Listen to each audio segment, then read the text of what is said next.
Have you ever wanted to get rid of ads on your devices?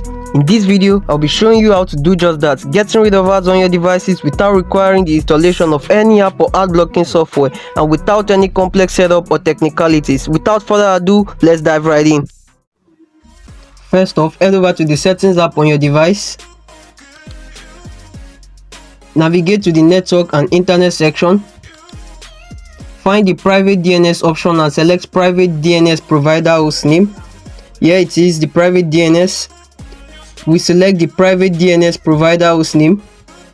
Upon selection, type dns.adguard.com.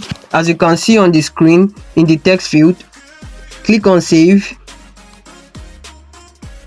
As you can see, it's saved and connected. It shows it's connected to the DNS.